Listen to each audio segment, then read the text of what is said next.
WeedMaps is the best cannabis SPAC play out there right now. In fact, it's so darn good that this is the first cannabis stock I've ever bought. Let's talk about it. Welcome back to a new episode on the SPAC buying frenzy that is 2020. Today we've got a new kid on the block, WeedMaps going public through Silver Spike Corporation, currently under the ticker symbol SSPK. So in this video, I'm going to explain why I'm so bullish on this weed SPAC and also shed some light on some potential pitfalls for this company. Definitely stick around to the end if you want to understand the risks that come along with buying into the stock. But before we hop into it, if you enjoy this type of content where I talk about the latest and hottest special purpose acquisition companies, make sure to leave a like on this video so I know to keep making them, and subscribe if you're new to the channel. With that out of the way, let's get into it. To give you a brief overview of what WeedMaps does, this is a company that connects active cannabis consumers to retailers through their website, which looks a little bit like this. On the consumer end, you can look up local dispensaries in your area, and depending on availability where you live, sometimes they have menus where you can order ahead, or even in some cases, order online and have it delivered. Now, this is all super dope, I know, but there's more to it. This isn't just a consumer-based company that lists dispensaries, their locations, and their menus. There wouldn't be a lot of money in that. They're also connected to the merchants, offering what they call business in a box. Remember that for later. A few of their products and services include a point-of-sale product, ads for retailers to promote their business, e-commerce to allow for online sales, and then logistics and analytics to help ensure that retailers are running their businesses smoothly. Now, this might all sound awfully familiar, and if you're thinking what I'm thinking, this is basically the Square of cannabis. Of course, they're not nearly as sophisticated as Square, they're very niche in comparison, and they don't have their own banking system like Cash App, but since they take profit from both the consumer and the retailer, this means that they are a major cash cow. In fact, this is one of the few cannabis companies that's on the stock market right now that's actually profitable. And this is exactly why this was the first cannabis stock that I've ever bought. If you want to know the next time I buy the stock or any other stock, I post all the trades that I make over on my Discord, which is going to be linked in the pinned comment below.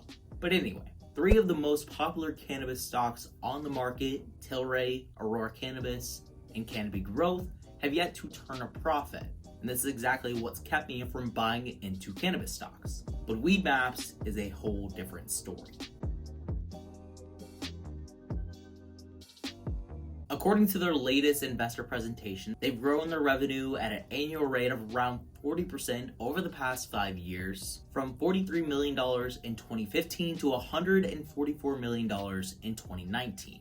On top of this massive 3-fold increase for their revenue, this company is incredibly efficient, which can be shown by their gross margin.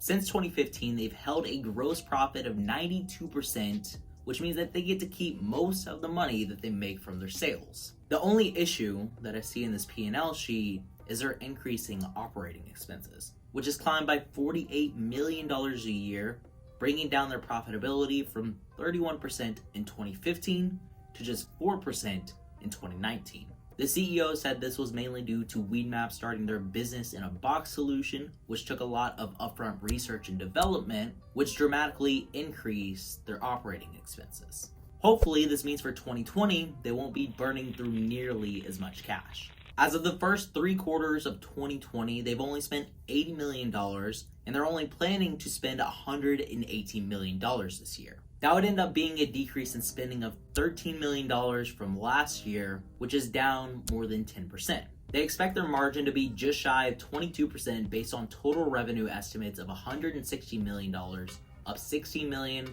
or 11% from 2019. Obviously, their annual revenue growth rate of 40% is going to be taking a hit, but since they're spending less money this year, they're likely going to be posting record earnings. Their estimated EBITDA for year-end 2020 is $35 million versus a measly $6 million from 2019. This is almost a 6-fold increase in terms of their earnings. That's huge. WeedMaps projects that over the next few years, they're going to continue at their annual growth rate of 40%, estimating $440 million in revenue by 2023. Of that, they expect to keep around $405 million, and their expenses are likely to total $275 million, with an adjusted earnings of $130 million by 2023.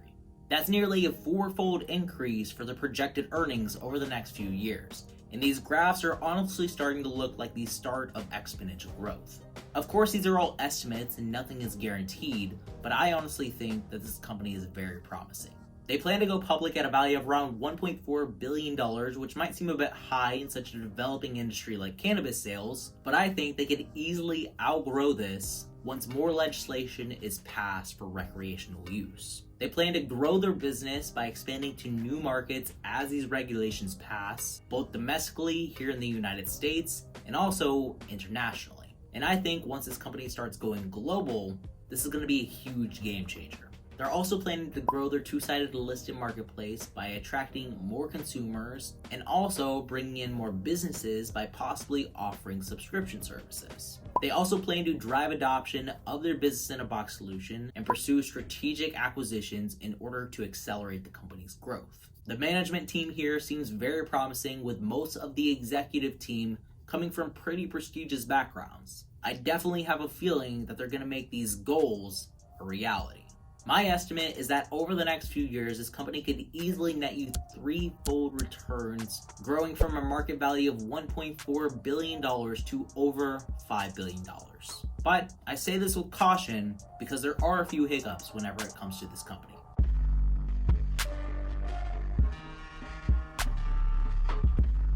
There are a few major pitfalls that I can see that kept me from going all in on buying this new SPAC. The first of which is that they are currently under investigation by the Department of Justice. According to an SEC filing, as of November 10th, 2020, the Department of Justice investigation remains unsolved.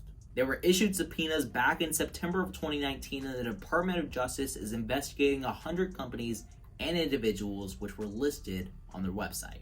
According to WeedMaps themselves, they believe the primary focus of this Department of Justice investigation is related to retailers in California who may not have been properly licensed to sell cannabis products. Of course, they ended up taking prompt action against this by announcing that they would take off any retailers that didn't provide them with a valid cannabis license. And this was all before the subpoenas were even issued. According to Mike Reagan, the securities analyst, this probe could amount to absolutely nothing, or possibly result in a fine, or maybe even more serious action. And I'm assuming the serious action that he's talking about here is never letting WeedMaps go public. This would obviously be devastating for investors that are looking to buy into the SPAC. As Reagan said, this could end up holding their stock back since it is a potential liability, and we must consider this until it's been resolved. The second issue with this company that I find to be unresolved is legislation. With Biden coming in as the new president, it doesn't seem like legalization is in the works for the next 4 years. While he supports the decriminalization of cannabis, he doesn't believe it should be legal. And yes, there is a difference.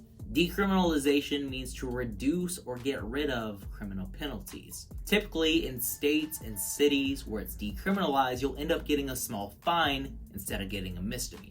While this is a step forward, this isn't what the cannabis industry needs, since you won't be able to set up a retail system until it's finally legalized. Honestly, I'm all for legalization. If people are going to do it otherwise, it's best that they know what's in it exactly, instead of buying from your neighborhood drug dealer.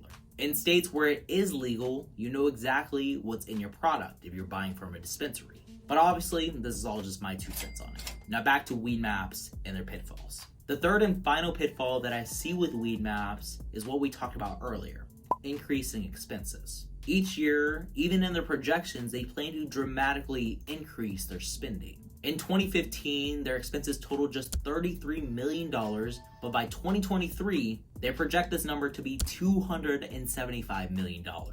Now, I understand they're trying to grow their business at the fastest rate they can, and spending is definitely needed in order to make this happen. But if they have a bad year of sales like they did back in 2018, this would mean that they would be losing money. As investors, once a company starts to make profit, we never want to see them go back to taking a loss. But in this scenario, if the revenue growth slows but they keep spending more and more money, this could be a possibility. If they do ever end up posting a negative earnings over the next few years, this could end up turning off a lot of investors and their share price could fall dramatically. Obviously, this is all just my own opinion, but I am still super bullish on this company. But we do have to look out for these 3 major hurdles. This could end up being a 3x opportunity, or if the Department of Justice doesn't want them to go public, this could end up being a total flop. That's all I've got for you today on the hottest cannabis SPAC. Thanks for tuning in, and as always, remember to stay positive, stay green. I'll catch you in the next one. Bye, guys.